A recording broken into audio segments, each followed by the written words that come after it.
ಎಲ್ರಿಗೂ ಸ್ವಾಗತ.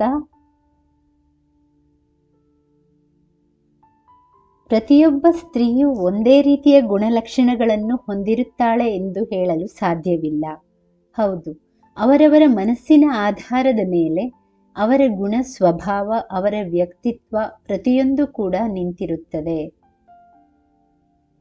ಹಾಗೆಂದ ಮಾತ್ರಕ್ಕೆ ಎಲ್ಲರೂ ಕೂಡ ಕೆಟ್ಟವರು ಎಂದು ಹೇಳಲು ಸಾಧ್ಯವಿಲ್ಲ. ಹಾಗಾದರೆ ಯಾವ ಕೆಲವು ಗುಣಲಕ್ಷಣಗಳು ಇದ್ದರೆ ಅದು ಸ್ತ್ರೀಯರ ಕೆಟ್ಟ ಗುಣಲಕ್ಷಣಗಳು, ಅಂದರೆ ಅದು ಒಳ್ಳೆಯದಲ್ಲ ಎಂದು ಹೇಗೆ ಹೇಳಬಹುದು? ಆ ಲಕ್ಷಣಗಳು ಯಾವುವು ಎನ್ನುವುದನ್ನು ತಿಳಿಯೋಣ. ಅದಕ್ಕೂ ಮೊದಲು ಪ್ರತಿಯೊಬ್ಬರೂ ತಿಳಿದುಕೊಳ್ಳಬೇಕಾದ ವಿಷಯ ಏನೆಂದರೆ, ಪ್ರತಿಯೊಬ್ಬ ಹೆಣ್ಣು ಕೂಡ ಮನೆಯ ಕನ್ನಡಿ ಎಂದು ಹೇಳಿದರೆ ತಪ್ಪಾಗುವುದಿಲ್ಲ. ಹೌದು, ಮನೆಯಲ್ಲಿ ಯಾವುದೇ ರೀತಿಯ ಕಷ್ಟ, ಸುಖ, ದುಃಖ ಏನೇ ಇರಲಿ ಅವೆಲ್ಲವನ್ನೂ ಸಹ ಸರಿಯಾಗಿ ಸಮಪ್ರಮಾಣದಲ್ಲಿ ತೆಗೆದುಕೊಂಡು ಎಲ್ಲವನ್ನೂ ಕೂಡ ನಿಭಾಯಿಸಿಕೊಂಡು ಹೋಗುವವಳಿಗೆ ಹೆಣ್ಣು ಎಂದು ಕರೆದರೆ ತಪ್ಪಲ್ಲ. ತ್ಯಾಗಮಯಿ, ಕರುಣಾಮಯಿ ಎಂಬ ಅರ್ಥವೂ ಕೂಡ ಹೆಣ್ಣಿಗಿದೆ. ಇಷ್ಟೆಲ್ಲ ಗುಣಗಳನ್ನು ಹೊಂದಿರುವಂತಹ ಹೆಣ್ಣು ಒಂದಿಷ್ಟು ಸಂದರ್ಭಗಳಲ್ಲಿ ಕೆಲವೊಂದಷ್ಟು ಪರಿಸ್ಥಿತಿಗಳನ್ನು ಅರ್ಥ ಮಾಡಿಕೊಳ್ಳುವುದು ಕೂಡ ಅಷ್ಟೇ ಮುಖ್ಯವಾಗಿರುತ್ತದೆ. ಹಾಗೇನಾದರೂ ಅವಳು ಪ್ರತಿಯೊಂದು ಸಮಯದಲ್ಲಿಯೂ ಕೂಡ ಹಠ ಮಾಡಿದರೆ, ಈ ಕೆಲಸ ಹೀಗೇ ಆಗಬೇಕು, ನನಗೆ ಈ ವಸ್ತು ಬೇಕೇ ಬೇಕು, ಹೀಗೆ ಎಲ್ಲವನ್ನೂ ಕೂಡ ಹಠ ಮಾಡಿ ಪಡೆದುಕೊಳ್ಳಬಾರದು. ಹಾಗೇನಾದರೂ ನೀವು ಪ್ರತಿಯೊಂದು ವಿಚಾರದಲ್ಲಿಯೂ ಕೂಡ ಹಠವನ್ನು ಮಾಡಿದರೆ ಆ ಮನೆಯಲ್ಲಿ ಅಭಿವೃದ್ಧಿ, ಯಶಸ್ಸು ಎನ್ನುವುದಾಗುವುದಿಲ್ಲ. ಬದಲಿಗೆ ನಿಮ್ಮ ಮನೆಯಲ್ಲಿ ಹಲವಾರು ಸಮಸ್ಯೆಗಳು ಕಾಣಿಸಿಕೊಳ್ಳಲು ಪ್ರಾರಂಭವಾಗುತ್ತದೆ. ಅದೇ ರೀತಿಯಲ್ಲಿ ಯಾವ ಕೆಲವು ಕೆಟ್ಟ ಗುಣಲಕ್ಷಣಗಳನ್ನು ಹೊಂದಿರುವ ಸ್ತ್ರೀಯರನ್ನು ಕೆಟ್ಟ ಸ್ತ್ರೀ ಎಂದು ಹೇಳಬಹುದು ಎಂಬುದರ ಬಗ್ಗೆ ನೋಡೋಣ ಬನ್ನಿ.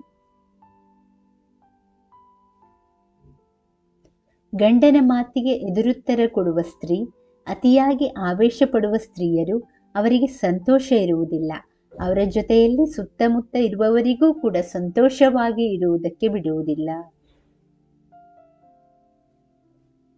ಪದೇ ಪದೇ ಬಾಯಿಯಲ್ಲಿ ಬೈಗುಳ, ಸ್ನಾನ ಮಾಡದೆ ಕೊಳಕಾಗಿರುವುದು, ಸೀರೆಯ ಸೆರಗನ್ನು ಸರಿ ಮಾಡಿಕೊಳ್ಳದೆ ಅಂಗಾಂಗಗಳನ್ನು ಬಚ್ಚಿಟ್ಟುಕೊಳ್ಳದಿರುವುದು, ಹೀಗೆ ಮಾಡಬಾರದು.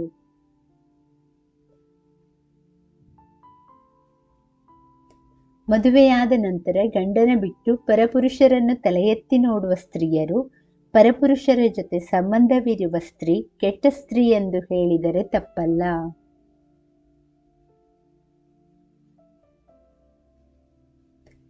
ಅಲ್ಲಿಯ ಮಾತು, ಇಲ್ಲಿಯ ಮಾತು, ಅಲ್ಲಿ ಹೀಗೆ, ಇಲ್ಲಿ ಹೀಗೆ, ಎಲ್ಲ ಕಡೆಯಲ್ಲಿಯೂ ಬೆಂಕಿ ಹಚ್ಚುವ ಸ್ತ್ರೀ ಸಮಾಜದಲ್ಲಿ ಸಂಸಾರ ಹಾಳು ಮಾಡುವ ಕೆಲಸದಲ್ಲಿ ಮುಂದಿರುತ್ತಾರೆ.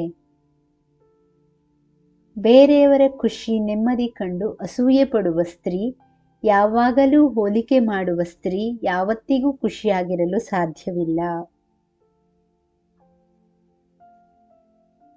ಸ್ತ್ರೀಯು ಅತಿಯಾಗಿ ಅಲಂಕಾರ ಮಾಡಿಕೊಳ್ಳಬಾರದು. ಅತಿಯಾದ ಆವೇಶ ಹಾಗೂ ಅತಿಯಾದ ಕೋಪ ಖಂಡಿತವಾಗಿಯೂ ಕಷ್ಟದ ಪಾಲು ಮಾಡುತ್ತದೆ.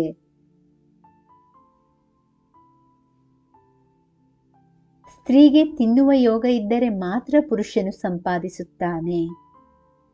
ಸ್ತ್ರೀಯು ಮಾಡಿದ ಪಾಪ ಖಂಡಿತವಾಗಿಯೂ ಪುರುಷನನ್ನು ಹಿಂಬಾಲಿಸುತ್ತದೆ. ಹೀಗೆ ಇಷ್ಟೆಲ್ಲ ಕೆಟ್ಟ ಗುಣ ಹೊಂದಿರುವಂತಹ ಸ್ತ್ರೀಯನ್ನು ಕೆಟ್ಟ ಸ್ತ್ರೀ ಅಂತ ಹೇಳಬಹುದು. ಆದ್ದರಿಂದ ಇವೆಲ್ಲವನ್ನೂ ಈಗಲೇ ಸರಿಪಡಿಸಿಕೊಳ್ಳುವುದು ಉತ್ತಮ.